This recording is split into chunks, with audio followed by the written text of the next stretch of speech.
ஆள் வந்து சந்தைக்கு ஆடு வாங்க போனான். சந்தைக்கு ஆட்டுக்குட்டி பிடிச்சிட்டு ஒரு சின்ன குட்டியை வளர்க்குறது. வாங்கிட்டு அவன் என்ன செஞ்சான்னா திருப்பி வந்தான். அப்போ ஒரு திருட்டு கும்பல் ஒரு 4 பேர் சேர்ந்து ஒரு திட்டம் போட்டான். இவன் இந்த ஆட்டை படிக்கணும்.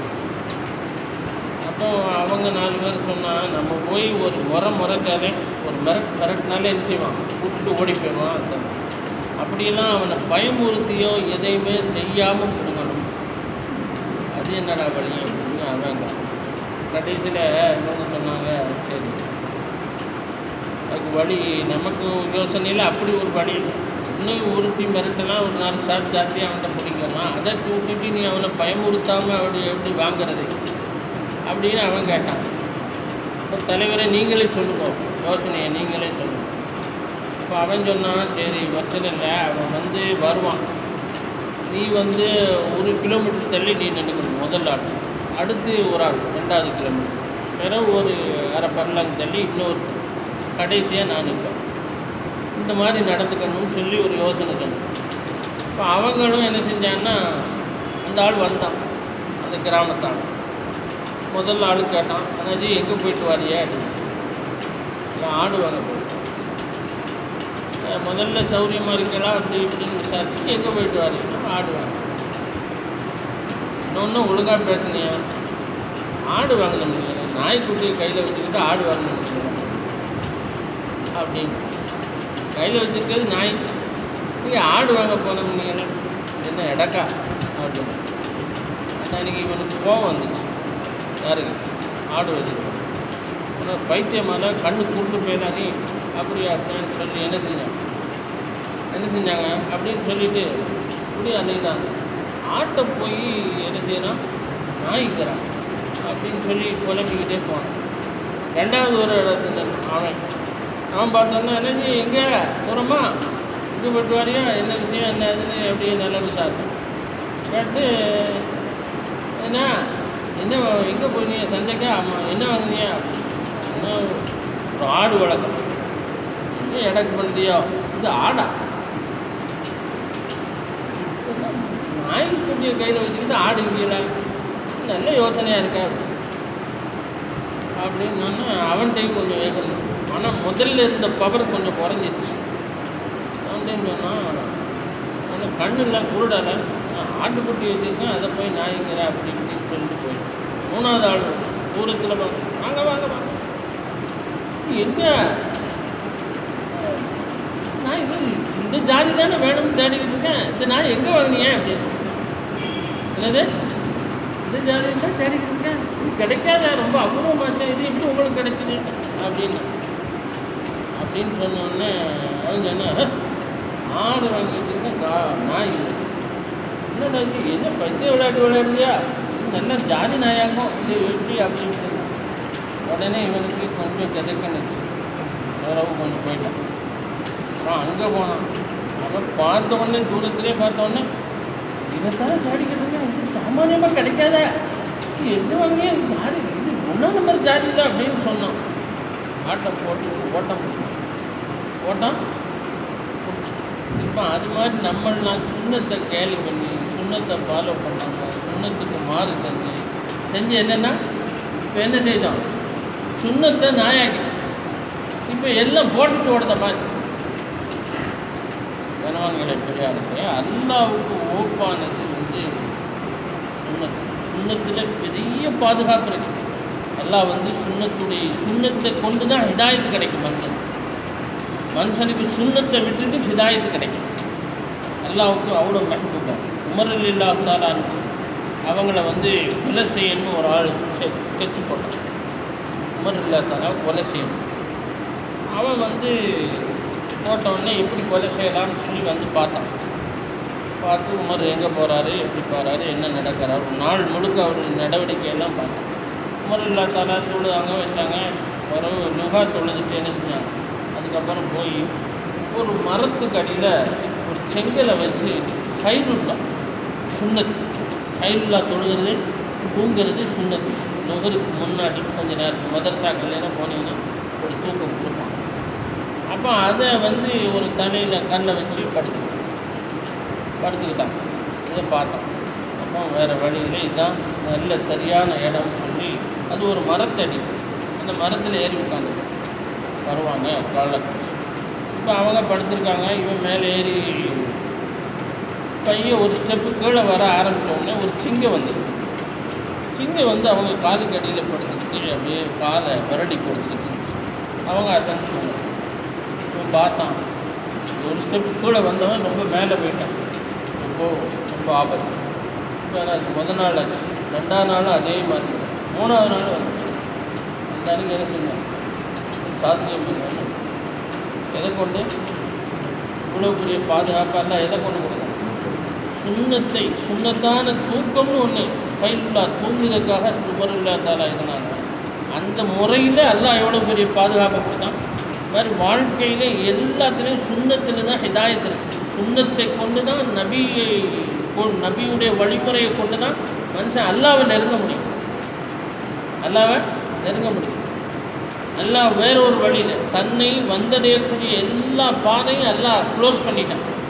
முஹம்மது ரசூலுல்லாஹி ஸல்லல்லாஹு அலைஹி வஸல்லம் நபியுடைய ஒரு வழி தான் இன்றைக்கி அல்லாவை நெருங்குவதற்கான, அல்லாவை சென்றடைவதற்கான வழி. நம்ம இன்றைக்கி எதில் சுண்ணத்தை கடைப்பிடிக்க சொல்லுவோம்? சுண்ணத்துனா நம்மகிட்டலாம் இருக்க சுண்ணத்து என்ன? எல்லாருக்கும் பிரபல்யமான சுண்ணத்து கல்யாணம் முடிக்கிறது சுண்ணத்து. ஆணும் பெண்ணுக்கு வந்து கல்யாணம், சின்ன பையனுக்கு கத்தனா செய்கிறது சுண்ணத்து. இந்த 2 தான் தெரியும். சின்ன பையனுக்கு கத்தனா செய்யணும், அது சுண்ணத்து. இப்படின்னு விளங்கிடுச்சு. சுண்ணத்து 24 மணி நேரம் வாழ்க்கையில் கண்ணை முழிச்சது முறை இருக்குது, நபியுடைய முறை இருக்குது. கண்ணு தூக்கத்திலேருந்து எழுந்த உடனே செஞ்ச முதல் அமல் இருக்குது. என்னது? முதல் அமல். அப்புறம் துவா செஞ்சாங்க. இது மாதிரி நிறைய விஷயங்கள் சுண்ணத்து. ஒவ்வொரு அதான் சொல்லுவாங்களா, அந்த உலமாக்கு நகம் வெட்டுவதிலிருந்து நாட்டை ஆடுவது வரைக்கும் நபியுடைய முறை இருக்குது. எல்லாத்துலேயும் நபி.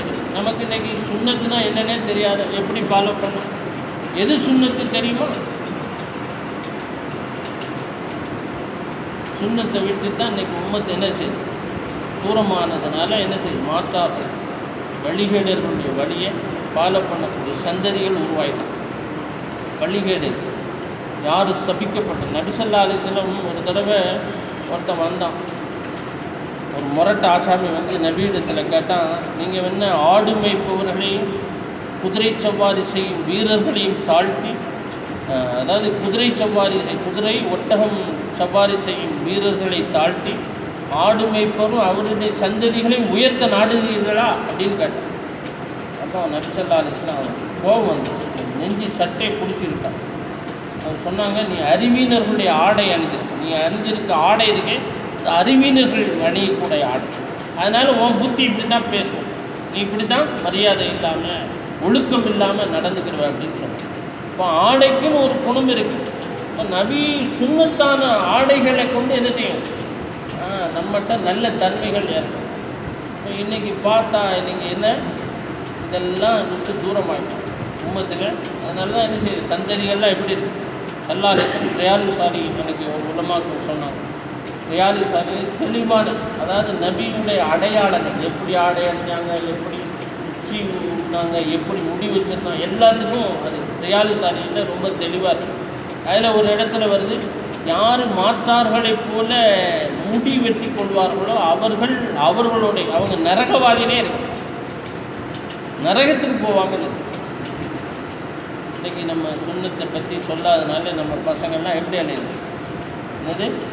இங்கிலீஷ் பட வில்லன்கள் பார்த்துருக்கீங்களா? அவன் மாதிரி கட்டிங் பண்ணிட்டான், அவன் மாதிரி ஒரு வெள்ளி செயினை போட்டுக்கான். இதெல்லாம் யார்? குரோதமான கொடூரமான வில்லத்தனம் செய்கிறவன். அவங்களுடைய ஸ்டைலை இவன் என்ன செய்கிறான்? அது மாதிரி ஒரு பைக்கு. என்ன சமுதாயத்துக்கு என்ன உதவி வரும்? எந்த அளவுக்கு நம்ம மறதியில் இருக்கோம்னா நம்மளை சுற்றி பெரிய அபாயம் முசீபத்து சூழ்ந்துக்கிட்டு இருக்கு. ஆனால் நம்ம உறங்கிட்டு இது அல்லாஹ்வுடைய வேதனைன்னு உணராமல் இருக்கு. கடலில் என்ன வரும்னு, கடலில் அலை வந்தால் கடலில் கடற்கரையில் போய் நின்னா என்ன கிடைக்குங்க?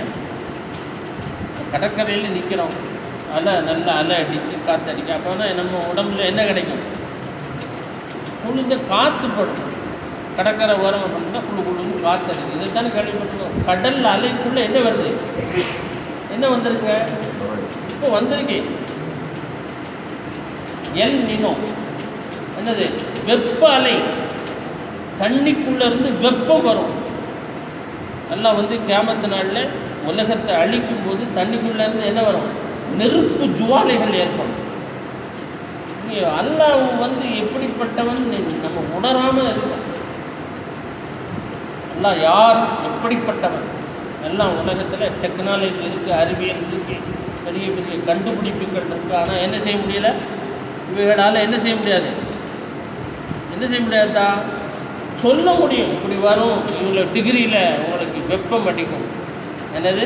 எது பனி பிரதேசமாக இருந்துச்சோ, பனிக்குள்ளே வாழ்ந்தாங்களோ அவங்களாம் நம்பியிருந்தாங்க. நம்மளெல்லாம் என்ன செய்யாது? எந்த வெப்பமும் நம்மளை அடையாதுங்க. அந்த நாடுகள்லாம் இப்போ எப்படி இருக்கு? என்ன நடந்துக்கிட்டு இருக்க பார்க்குறீங்களா? செய்திகளை கேட்கலா? என்ன நடந்துக்குது? தண்டவாளம் உருகி ஓடுது. எங்கேது? ரயில்வே ட்ராக் என்ன செய்யுது? உருகிடுச்சு. அது உருகி தனியாக போகுது. அப்படின்னா எப்படி இருக்கும்? மனுஷன் என்ன ஆகும்?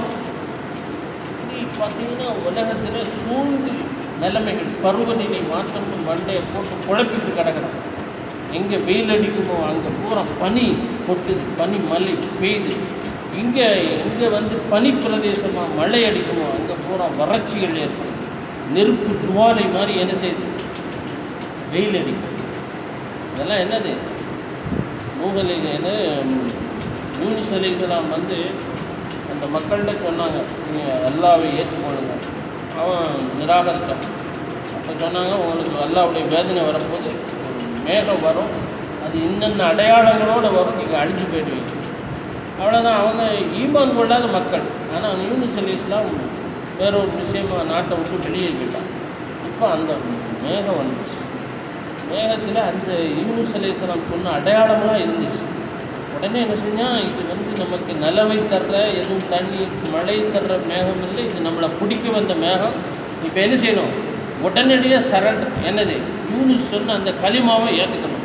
உடனே செஞ்சாங்க, எல்லோரும் தௌபா செஞ்சாங்க. அல்ல அந்த வேதனையை வரும். ஒரு ஈமான் இல்லாதவன் ஒரு நபி சொன்ன வார்த்தையில் நம்பிக்கை வச்சு என்ன செஞ்சான்? தன்னை தௌபா செஞ்சுருக்கான். அல்லா வேதனை. நமக்கு இன்றைக்கி உலகத்தை சுற்றி நம்ம முன்னால் பார்க்குறோம். அங்கே வெப்பம், அங்கே தாங்க முடியலை, அங்கே மக்கள் சாவுறான், வெயிலில் சாவுறான். சில இடங்களில் பனி பாறைகள்லாம், பனி மலைகள்லாம் அப்படி உருகிக்கிட்டு இருக்கு. பனி மலையெல்லாம் உருகி போய்கிட்டு இருக்கு. இவ்வளவு முசீபத்துகள் நமக்கு எந்த மாற்றமும் நமக்கு வரணும். இது அல்லாஹ்வுடைய ஒரு சோதனை, வேதனை. அல்லாஹ் உலகத்தை பிடிக்க போகிறான். உலகத்தில் யாரும் தப்ப முடியாத அளவுக்கு அல்லாஹ்வுடைய பிடி வந்தது. காரணம், அல்லாஹ் விரும்பாத அமல்கள் செயல்கள். மனிதனாக வாழலை. மனிதன் மிருகமாக ஆகிட்டான். மிருகத்தை விட கீழானவன் ஆகிட்டான். அப்படிப்பட்ட நிலைகள் வந்துச்சு. அதனால் நாம் என்ன செய்யணும்? இந்த நிலைமைகள் மாறினா நம்முடைய நம்பிக்கை அமலை மாற்ற இருந்துச்சு. நபி ஸல்லல்லாஹு அலைஹி வஸல்லம் கிட்ட ரசூலுல்லாஹி ஸல்லல்லாஹு அலைஹி வஸல்லம் சஹாபாக்கள் கேட்டாங்க, யா ரசூலல்லாஹ், அல்லாஹ் தான் எல்லாத்தையும் எழுதி முடிச்சிட்டாங்க. யார் சொர்க்கத்துக்கு போவான், யார் நரகத்துக்கு போவான், எல்லாம் ஃபினிஷ் பண்ணியாச்சு, எல்லாம் முடிச்சாச்சுட்டா. அப்போ நாங்கள் எதுக்கு அமல் செய்யணும்? எல்லாமே முடிச்சுட்டான். சொர்க்கத்துக்கு யார் போவா, நரகத்துக்கு யார், எல்லாம் முடிஞ்சாச்சு, விதி எழுதப்பட்டுருச்சு.